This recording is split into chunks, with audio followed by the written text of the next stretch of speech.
É um motivo de conforto, né? A gente tirar um dia na semana para vir aqui adorar o Senhor.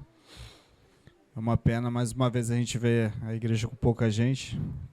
A gente sabe quem está em casa, né? Como o Jailton falou, as pessoas que estão. Mas a gente fica triste por aqueles que a gente sabe que não está. E não sei se vem, né? Mas é algo que é até profético, sabia? É algo que já está nos avisado. A gente vai ver aqui no decorrer dessa mensagem. É um tema que tá meio complicado falar ultimamente, porque recentemente, né, tivemos mais uma polêmica envolvendo um grupo musical de nossa denominação, mas é um assunto que eu acho que vale a pena ser abordado. Vamos fazer uma pequena oração aqui. Beth, Célia, vamos orar ao Senhor? Oremos rapidinho. Senhor Jesus, obrigado, Pai, por essa noite, pelo privilégio, Senhor, de trazer a mensagem. Senhor, obrigado, Pai, pelos esclarecimentos que o Senhor tem me dado nessa área, que eu venha conseguir, Pai, passar aos meus irmãos aquilo que o Senhor deseja. Que o Senhor me use, Pai, como instrumento em Tuas mãos, não, Senhor, para dividir ninguém, Senhor, mas pelo contrário, para elucidar a mente, Senhor, dos meus irmãos.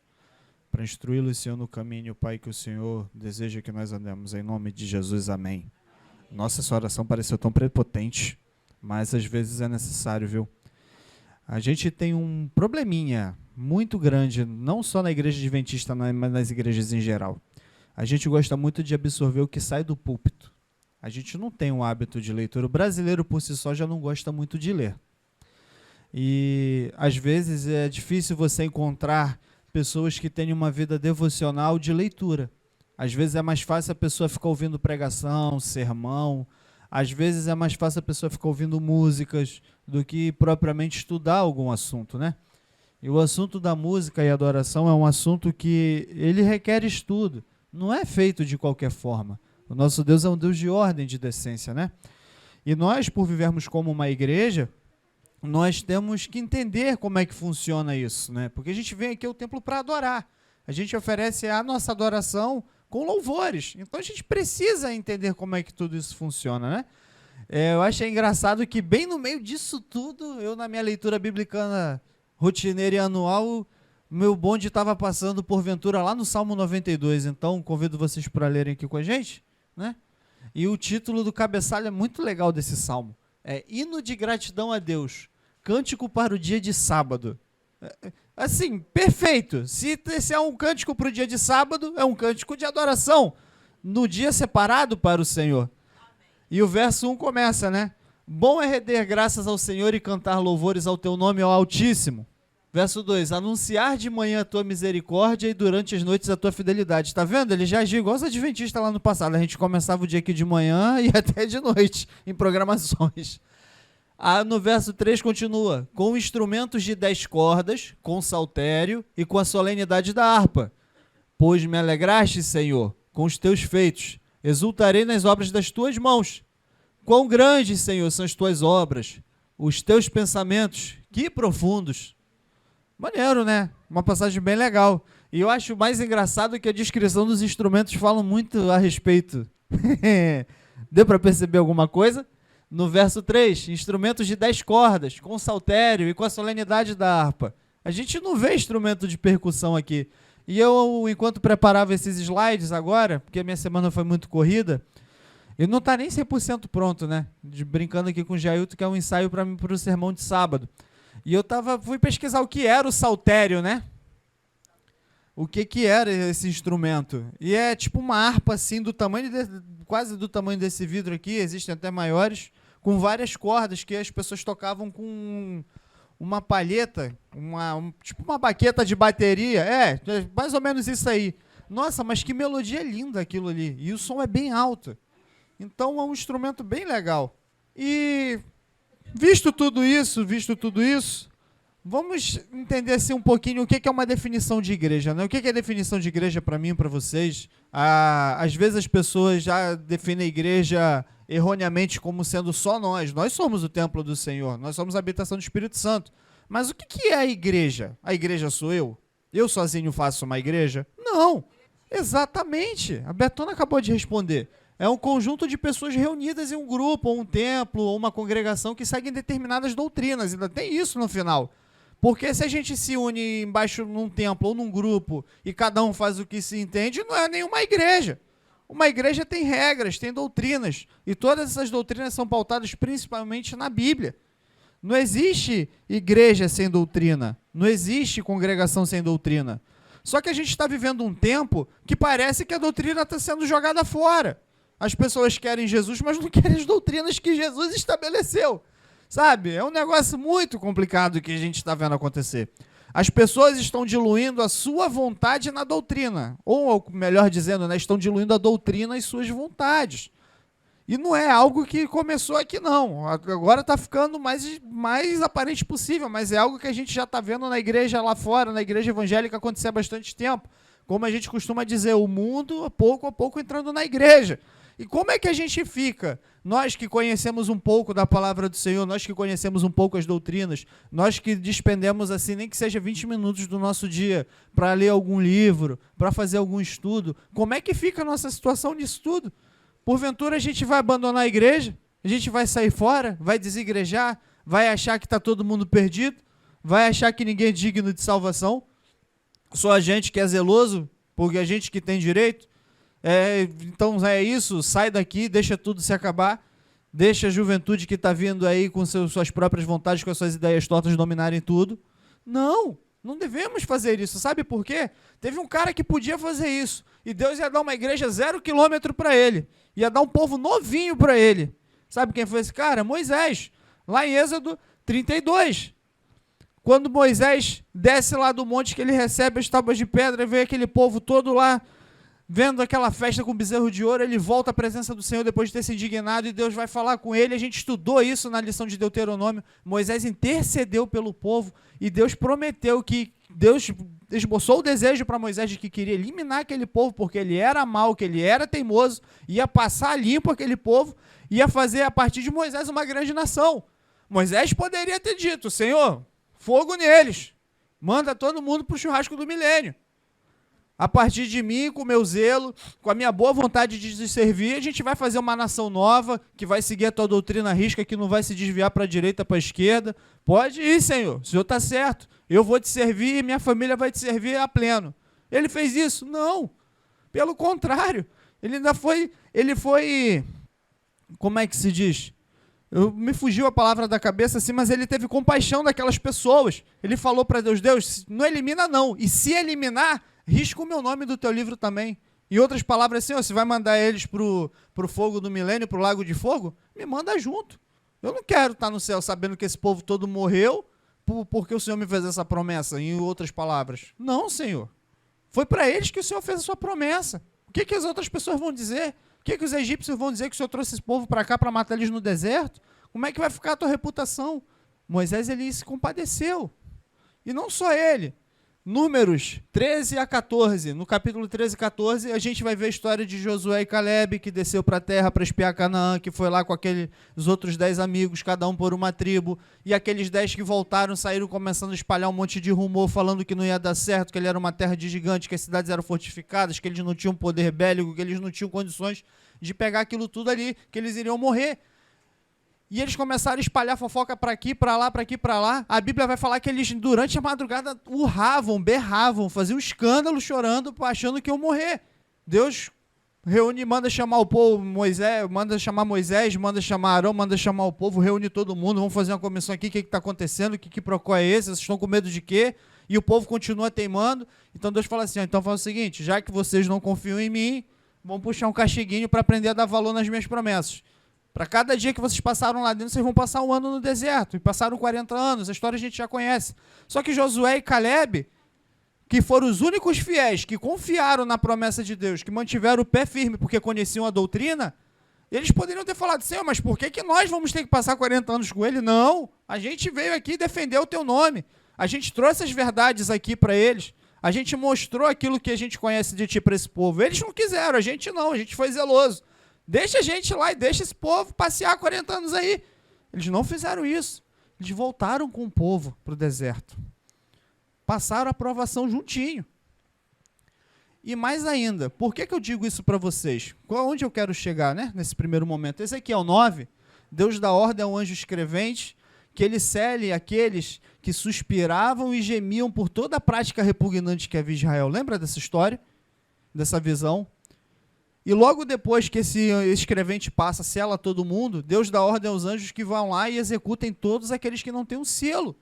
E começando pelos aqueles que trabalhavam no santuário, que deviam estar ensinando o povo corretamente, que deviam repreender as práticas repugnantes do povo, aqueles que conheciam a verdade, que por achar politicamente correto não corrigiram, porque não queriam perder o que entrava no santuário, não repreendia o povo, e até mesmo porque muitos deles já estavam já no seu oculto, praticando coisas repugnantes também. É um negócio que, como a Ellen White sempre vai falar, né, no Grande Conflito ela usa muito essa máxima, que a história se repete, irmãos. Desculpa, isso aí vai ficar gravado, é uma opinião minha. Eu acho vergonhoso a direção da igreja não tomar uma decisão com certas coisas que a gente anda vendo por aí. Porque tem pessoas que já passaram do limite. Sabe? Tem pessoas que já adotaram uma bandeira. Não é uma questão simplesmente de uma música. São coisas que vão... Um abismo chamando o outro. São coisas que vão desencadear. E eu sinto muito falar para vocês, não tem reversão. Vai continuar assim daqui para frente. Quando eu li a Bíblia, que Jesus falava sobre perseguição, no contexto da grande tribulação, naquela luz que eu tinha de que a gente ia ser arrebatado secretamente, eu até entendia, né? Pô, o cara ficou, quem ficou, que vai querer se salvar, o cara vai estar com inveja de quem quer se salvar e vai querer levar ele junto, porque era o meu pensamento pré-tribulacionista, né? Arrebatamento secreto. Mas depois que eu entendi que era uma dúvida que eu tinha, eu falei, pô, a Bíblia não fala em segunda e terceira volta de Jesus, fala que ele vai vir só mais uma vez. Que história é essa de segunda e terceira volta? Era uma dúvida que eu sempre tinha. E nunca me respondi adequadamente. Mas, vamos voltar ao raciocínio? Conhecer a verdade antes de conhecer a verdade sobre o sábado, eu entendi a questão do arrebatamento, eu entendi que Jesus vai vir só mais uma vez, quando ele vier, game over, a terra vai ser passada limpo, vai ser tudo passado em branco. E eu ficava me perguntando onde é que essa perseguição ia se encaixar no período de perseguição da volta de Jesus, porque mudou a chave, né? Então, é aquilo, você derrubou a base, você derruba todo um sistema, todo um estudo. A Beth, que é pesquisadora, sabe disso. Se você derrubar uma teoria central, um pilar, você derruba tudo junto. Aí, quando eu fui entender a verdade sobre o sábado, eu já comecei a entender por que a gente seria perseguido, por guardar o sábado e não o domingo, por que a gente ia estar indo na contramão do mundo, mas eu não entendia como é que os adventistas mesmo iriam nos perseguir. Hoje eu estou começando a entender, porque tem um grupo no Facebook chamado Memes e ASD, que eles fazem lá umas piadinhas, e, irmãos, eu fico horrorizado, e eu não consigo ficar sem responder, porque eu me sinto na responsabilidade de mostrar, olha, que você está com um pensamento errado e está compartilhando coisa errada aí, irmão. Não a piada em si, mas o que vai no comentário. Ontem, inclusive, eu tive o desprazer de ver um cara dando voltas e voltas e voltas, um cara que se dizia colportor, que a gente não tem obrigação de dizimar na casa de Deus. A gente não deve dar dízimo coisa nenhuma, porque não existe mais serviço levítico, que não tem mais dinheiro para órfão, para viúva, que a gente não deve dizimar. Aí eu me pergunto, esse cara é adventista mesmo? Ele já ouviu falar nos departamentos sociais da igreja? Ele já ouviu falar que esse dinheiro vai para as missões lá fora? Que tem gente que depende do dinheiro que entra aqui para poder estar pregando evangelho lá fora? Sabe, é umas coisas que não entram na minha cabeça. E, gente, é tudo jovem. É muito jovem. Você não vê esse povo que está entrando na igreja agora. E está pegando, vendo o que está acontecendo com esses cantores mais famosos, mais destacados, e estão achando que eles estão certos. É isso aí, irmão. E se você falar, você é extremista. Você é fundamentalista. Só que se você não corrigir, você vai entrar na lista daqueles que não foram selados. A cobrança vem primeiro da casa de Deus. Daqueles que serviam no templo. É muito complicado. E olha, eu vou trazer aqui uns textos do Espírito de Profecia que dizem, Mensagem Escolhida, volume 2, 114, introduzir-se-ão diversas divisões na igreja, desenvolver-se-ão 2 partidos, o trigo e o joio, crescerão juntos para a ceifa. Aí, vamos fazer essa analogia, né? Acho que vocês já sabem que só tem jubiloso adventista, só tem gente coroada com os cabelos brancos de uma vida justa, como diz lá em Provérbios. O trigo e o joio, eles se diferenciam porque o trigo ele é pesado, ele tem conteúdo. O joio, ele parece que é trigo, mas ele é oco. Ele não tem conhecimento nenhum. E quando o cara que está peneirando joga para o alto, ou o vento vem, ele leva o joio todo embora. E é o que vai acontecer com esse povo que está sem conteúdo. não estudam, não leem a Bíblia, passam mais tempo na rede social, falando besteira muitas das vezes, vendo conteúdo que não edifica e nada, mas não tira, tipo, vou ler um capítulo dos testemunhos para a igreja, não lê a série de testemunhos, não lê a série Conflito dos Séculos, e muito mal pega a Bíblia para ler. Ontem eu compartilhei com a Marília algo que não está nem nesse slide, mas um pensamento do irmão Tiago White, um pouco antes dele descer a sepultura, um pouco antes dele entrar no descanso, essas foram as palavras dele para a esposa, a irmã Ellen, né? Essas instituições são os instrumentos do Senhor para realizarem um trabalho específico. Satanás procura impedir e subverter cada um dos meios que o Senhor está usando para a salvação dos homens. Se o grande adversário puder moldá-las de acordo com os padrões mundanos, terá alcançado seu objetivo. É minha grande preocupação ter um homem certo no lugar certo. Se aqueles que estão em posição de responsabilidade são fracos em poder moral e vacilantes nos princípios, inclinados ao mundo, acharão certamente a quem conduzir. Mas influências não podem prevalecer. Eu desejaria antes morrer do que viver para ver essas instituições mal administradas ou desviadas do propósito para qual foram criadas. Isso foi Tiago White, um ano antes de morrer. Deus atendeu a oração dele, ele morreu, descansou, ele não está vendo isso tudo que está acontecendo, sabe? É uma preocupação, porque essa igreja nasceu com um propósito. Nós temos uma mensagem para dar, nós temos um brado para dar, de arrancar o pessoal de dentro de Babilônia. E se a gente começa a dizer, trazer Babilônia para dentro da igreja, ou dizer que Babilônia não existe, a gente está jogando a nossa missão fora. Isso é perigoso demais. E o pior de tudo é quando a gente costuma trazer Babilônia aqui para dentro, ou pior ainda, aqueles que estão aqui dizem que isso aqui virou Babilônia. Mas olha o que a irmã Ellen fala, né? A mensagem que declara que a igreja adventista do sétimo dia é Babilônia e chama o povo de Deus a sair dela, não vem de nenhum mensageiro celeste ou nenhum instrumento humano inspirado pelo Espírito de Deus. E você acha que terminou com a Adventista da Promessa, a Adventista da Reforma fazendo isso? Não, tem gente que está aqui dentro hoje fazendo isso. Existe hoje uma igreja que está focada em fazer isso dentro da nossa. Foi até um motivo aqui de uma discussão. Eu não vejo a Igreja Nova Semente com bons olhos, me desculpem, porque as pessoas chegam lá com as doutrinas ocultadas, elas chegam para ver um show gospel. O Gabriel, que estava aqui do Conrado, até falou, não, eu já fui lá, não é assim, eles acolhem as pessoas, fazem aquele paliativo, aí quando a pessoa já está lá um bom tempo, que vai batizar, eles batizam a pessoa e mandam para uma igreja. Aí eu perguntei para ele, o que acontece quando essa pessoa, quando ela chega lá na igreja? Que ela vai ver que não é aquilo lá que ela estava vendo. Sabe, estamos escondendo as nossas doutrinas, estamos escondendo a nossa mensagem. A gente está tentando ganhar os outros pelo erro. Coisa que a gente mais vê nos desbravadores, que enquanto a gente está só na brincadeira, fica jovem aqui direto, faz até fila para fazer inscrição. Quando a gente começa a fazer o conteúdo, quando a gente começa a fazer ano bíblico, quando começa a fazer classe bíblica, vai um por um saindo fora e só fica aqueles que realmente foram tocados pelo Espírito Santo. É a mesma coisa dentro da igreja, gente. Sabe? E não sei o que está acontecendo, né?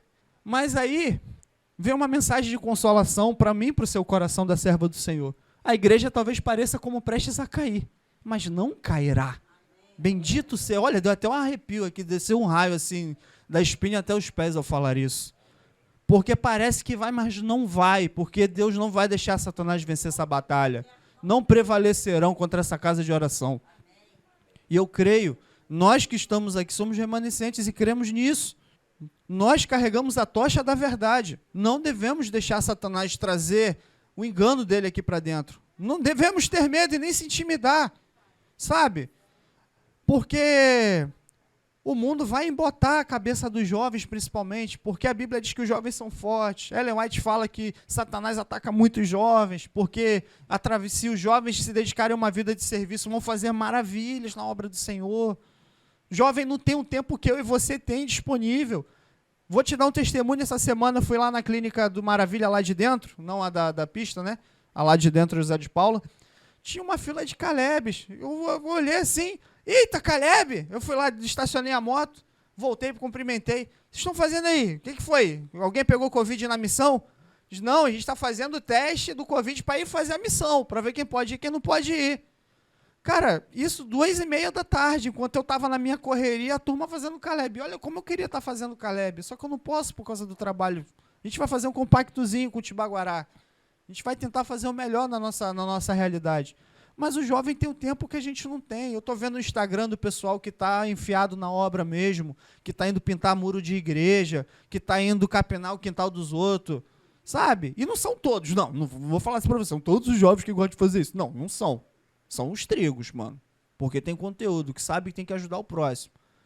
Eu não tenho que fazer, nem você, o papel de quem do semeador para separar o joio do trigo. A gente pode até ter algumas evidências, mas quem garante que no final, né, a pessoa não se encha de conteúdo para ficar no último momento, quando jogar para o alto, Deus, de alguma maneira, por um milagre, porque o nosso Deus opera milagres, essa pessoa se encha de conteúdo e volte de novo para a peneira, né? Assim esperamos, irmãos. E dito isso tudo, né, onde é que entra a música nessa história? Onde é que vai entrar a música nessa história? Acho que não preciso, né? Já deu para fazer um link bacana. A Beth que vai gostar muito disso, porque eu não vou trazer citações de período de profecia, eu vou trazer pesquisas científicas. Se eu ficar assim para vocês cantar assim, tananana, tananana, vocês vão lembrar o quê? Familiadas? Ou isso aí. Ou se eu ficar tocando aquela musiquinha da Pantera Cor-de-Rosa, a mente de vocês vai pro filme da Pantera Cor-de-Rosa, pro desenho. Só que tem uma música na nossa igreja que bem no meio do refrão eles estão cantando. Então o pessoal está no momento de adoração, ligado com Deus. Como é que se você vai ser feliz como essa flor, daqui a pouco vai tará, tará, tará, tará, e o pessoal começa a gritar. Quebrou a conexão com Deus. Eles foram levados à mente lá na Pantera Cor-de-Rosa. A música tem esse poder. E para piorar a situação, não, também tem essa ainda. E para piorar a situação, o cara com quem a gente anda brigando, que é o nosso inimigo mortal, o cara foi regente do coral celestial. Foi feito exclusivamente para cuidar de assuntos musicais. É o melhor professor de música da história. Sabe? Ele entende quais são os efeitos da música. Isso aí. Satanás tem o poder de manipular pela música. Não se enganem. Tá? Voltando aqui, né? A capacidade de reconhecer emoções básicas na música é universal e independe de influências culturais. Se a gente pegar uma música, fizeram um experimento numa tribo africana, nunca tiveram contato com o Ocidente, tá? Levaram só as fotos. Foto de cara triste e cara alegre. Aí o cara lá, com o tradutor, que você toca uma música pra esse rosto aqui. Os caras com o rosto alegre, começavam. Aí pegava a foto triste, toca uma música pra esse cara aqui. Música é universal. Vou te dar a certeza disso. Hollywood é o mesmo filme do 007 pro mundo inteiro. Eles mudam a trilha sonora pro Brasil, bota lá um samba lá, não. Mudam lá pra China, bota lá aquelas músicas orientais lá pra eles. Não, é a mesma trilha sonora, porque a música é uma linguagem universal. Os artistas de música entendem isso. Quantas vezes a gente não gostou de uma música? Eu, graças a Deus, pelo dom de línguas, hoje eu consigo entender inglês. Mas na época não, mas eu gostava muito de ouvir uma música de fora e me amarrava no ritmo. Né? Mas eu não entendia nada. Eu achava alegre, por causa do ritmo, da batida. Se você for falar com um funkeiro hoje, ele vai falar assim pra você. Porque eu já tive muito esse debate, já teve uma época aí que teve essas briguinhas entre funkeiros e roqueiros, né, na internet. Você fala, gente, como é que vocês conseguem ouvir isso aí? Essas letras horríveis, essas coisas, esse negócio de tá. Como é que vocês conseguem ouvir um negócio desse? O que eu ouvia de resposta normalmente era, não, mas o ritmo é legal. Entendeu? Como é que funcionam as coisas? A capacidade de reconhecer emoções básicas na música é universal e não depende de influência cultural. Tá? Isso é um artigo científico que foi parar na revista Ciência hoje. Tá? Dr. Norman Weinberger. A música pode despertar temperamentos com rapidez e eficácia como nenhum outro meio. Tá? Quer arrumar a casa no maior alto astral, coloca uns louvores animados lá que você rapidinho vai arrumar tudo. Quer ficar chateado com alguma coisa, bote uma música que tenha um tom depressivo. É isso aí, para arrumar a casa é maravilhoso. Você arruma tudo sem reclamar. Esse é o Dr. Richard Pellegrino. Ele é especialista em estudos do cérebro, né?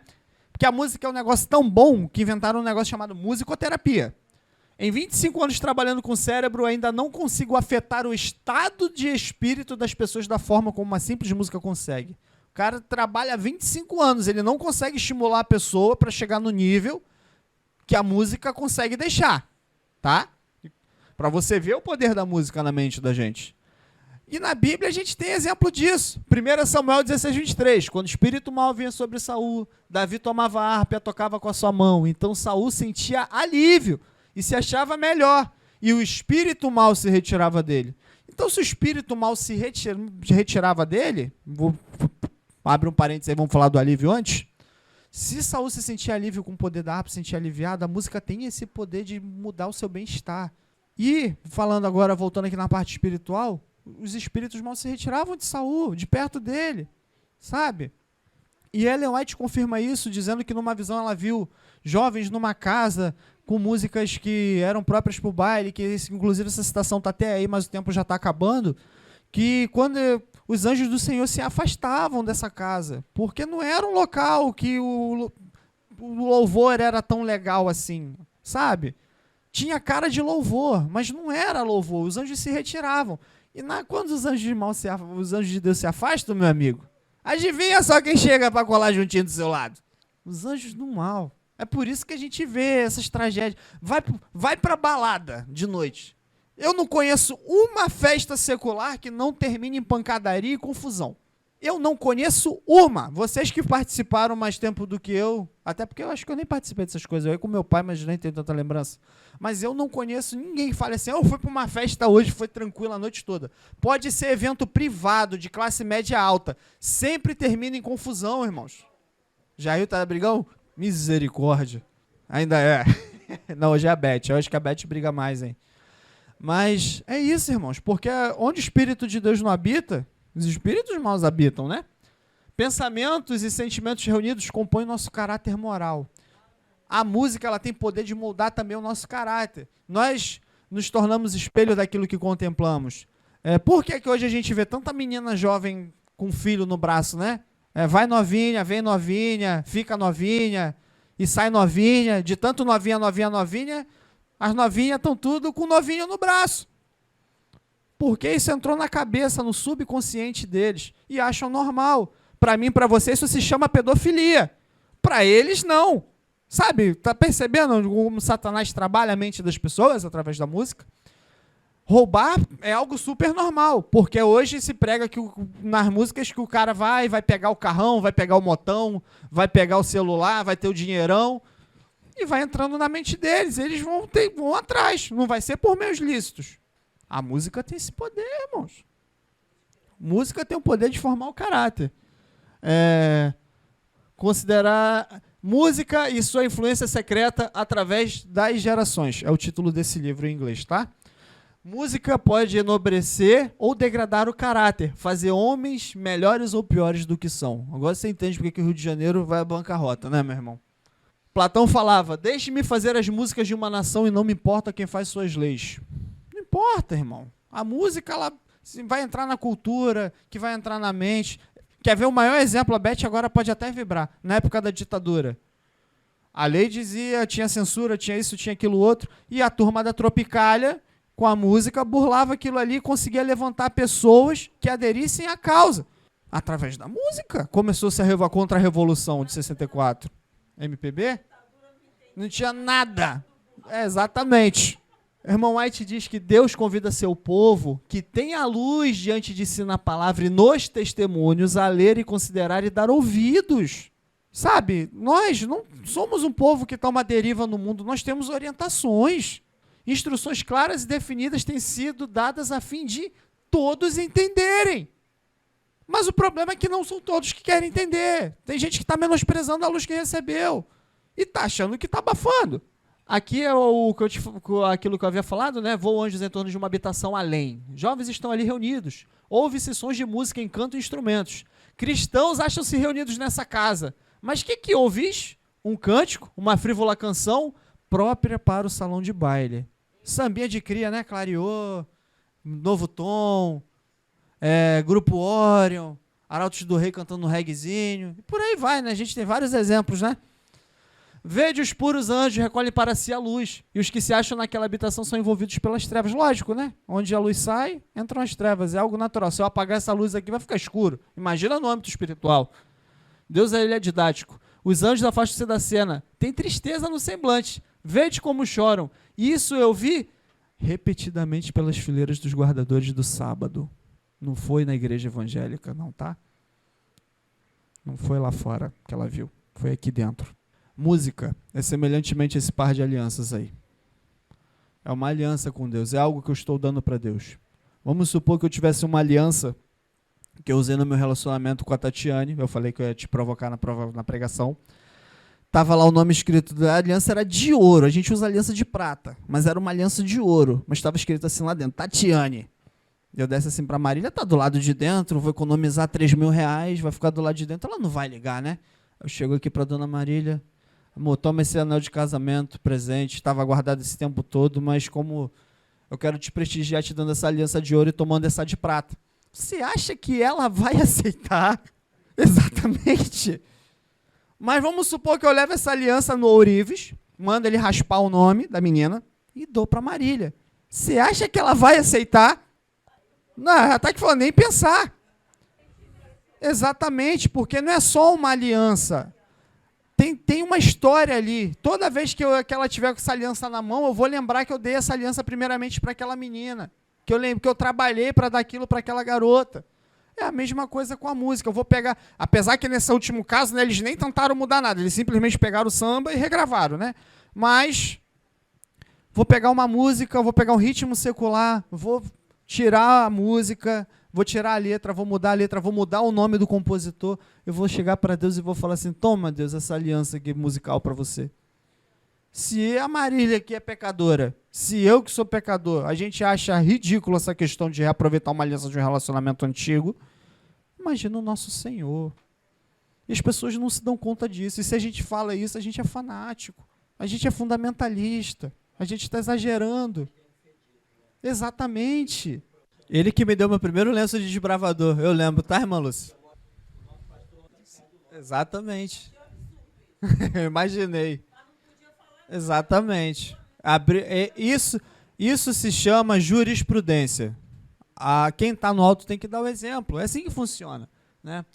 A associação com as coisas do mundo no setor musical, isso foi escrito lá em 1902, 1903, esse livro. A associação com as coisas do mundo no setor musical é considerada inofensivo por alguns observadores do sábado. Vai lá no Google. Até o Daniel Lides, que saiu em defesa, falando, gente, não tem nada a ver. É porque a musiquinha é para ser usada no trabalho lá fora. Não é para ouvir dentro do templo. Explica isso para um jovem, para você ver o que ele vai falar para você. É assim que Satanás tem ganho o controle de almas, porque vai entrando na jurisprudência. Quando você... É algo que o pastor Eliasar Domini falou e você viu, Jair, esse vídeo, creio eu, as pessoas não estão assim, isso aqui é pecado, eu tenho que ficar longe disso. Não, as pessoas querem ir até o mais perto do pecado para descobrir até onde é o pecado. E assim, irmão, tu já está aqui coladinho no pecado. Para Satanás te ganhar, irmão, ele só estica só o bracinho, vem. Enquanto a gente tinha que estar distante dessa linha, tá bom? E para finalizar aqui o pensamento de Deus a respeito disso tudo, Ezequiel 44, 23. A meu povo ensinarão a distinguir entre o santo e o profano, e farão discernir entre o imundo e o limpo. Não podeis beber o cálice do Senhor e o cálice dos demônios. Jesus falou que da mesma fonte não pode jorrar água limpa e água suja. E quem é que tem que ensinar esse povo? Somos nós, os líderes. Não pense você que Deus está dormindo para essas coisas que têm acontecido. Pessoas serão cobradas. Pessoas serão cobradas. Deus, ele pronunciou uma maldição sobre aqueles que não fazem diferença entre as coisas comuns e santas. Deus requer hoje de seu povo uma diferença tão grande do mundo como se exigia de Israel antigamente. Sabe o que é isso aí? É aquela velha história, o Velho Testamento foi abolido. Se o Velho Testamento foi abolido, isso foi para a nação de Israel, isso não vale para a gente. Pelo contrário, Deus, ele não muda. Ele requer santidade de todos nós a todas as eras. E, para terminar, Jesus falou que se seu irmão pecar contra você, vá e a sós com ele, mostre-lhe o erro. Se ele ouvir, você ganhou o seu irmão. Mas se ele não te ouvir, leve consigo mais um ou dois, de modo que qualquer acusação seja confirmada pelo depoimento de 2 ou 3 testemunhas. E Jesus, você chegou, orientou o cara, mostrou o manual da igreja, mostrou que não é assim, mostrou na Bíblia exemplos. Aí eles vão falar, mas Miriam sambou, Davi dançou. Tem um trecho de Ellen White que eu não consegui encaixar aqui, que ela fala que o pessoal usa isso aí de forma errada, porque Miriam estava saindo do deserto, estava saindo do Egito, estava com aquela influência egípcia toda, ela não conhecia ainda as leis de Deus. Davi, quando dançou, não foi dançar por dançar, e ele estava com o pensamento dele ligado a Deus, era algo diretamente para Deus, reverente, não era algo importado do mundo, o ritmo sensual importado do mundo, adaptado para a igreja, não. Tem diferença. E outra coisa, ele estava vestido de pano de mais simples possível, ele não estava tentando... usando os melhores adornos, achando que ele era o rei de Israel, ele tirou a coroa da cabeça e ficou vestido com um roupãozinho branco. Mas Jesus continua aqui, se ele recusar ouvi-los, conte à igreja. E se ele se recusar a ouvir também a igreja, trate-o como pagão ou publicano. É isso que está... Olha, desculpa, mas é isso que está faltando na nossa igreja hoje.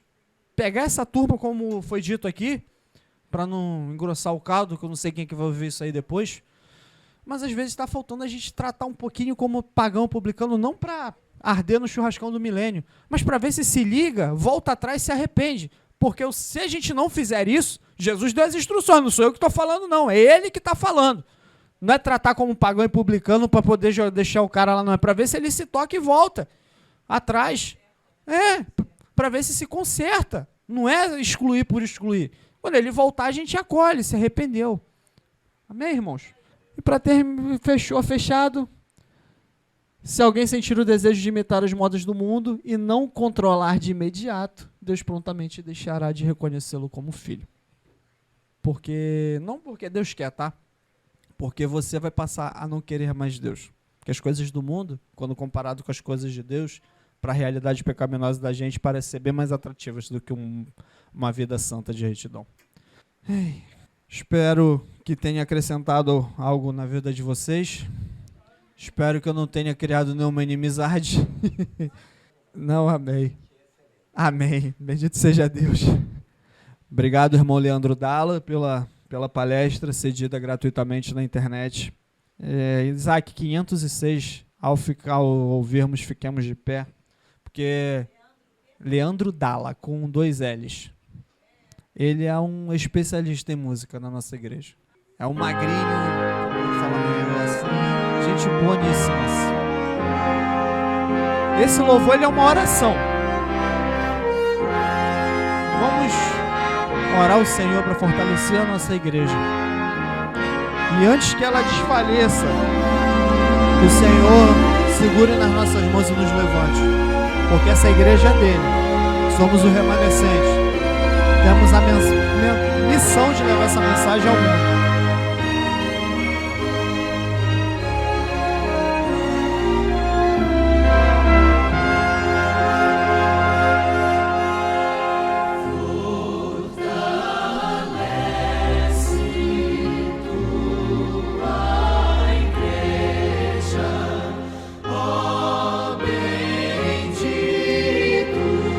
Salvador.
bondoso Deus.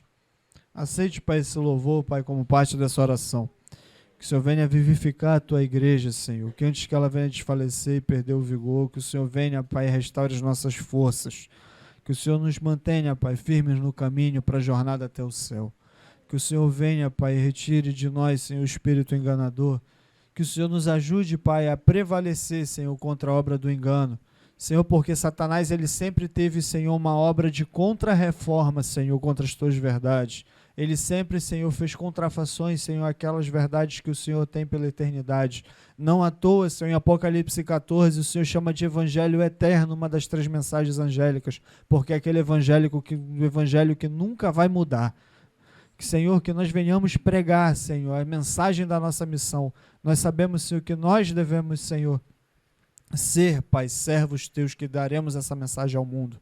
Não nos deixe, Senhor, fazer parte do vinho de Babilônia. Pelo contrário, que venhamos, Senhor, chamar o povo que está de lá dentro, Senhor, antes que aconteça uma tragédia, que a gente chame e resgate o Teu povo que se encontra dentro de Babilônia hoje.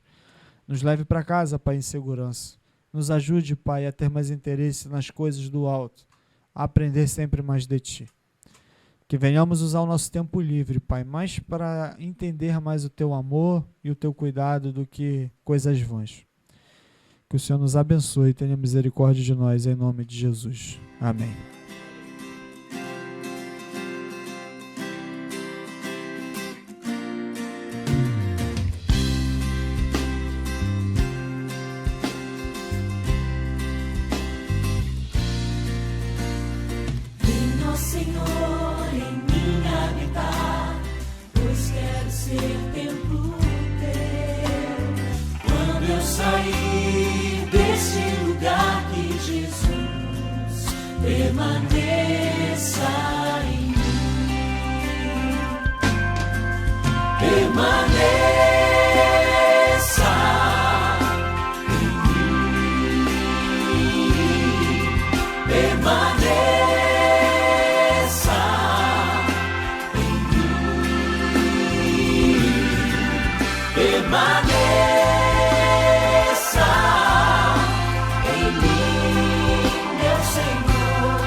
Senhor, permaneça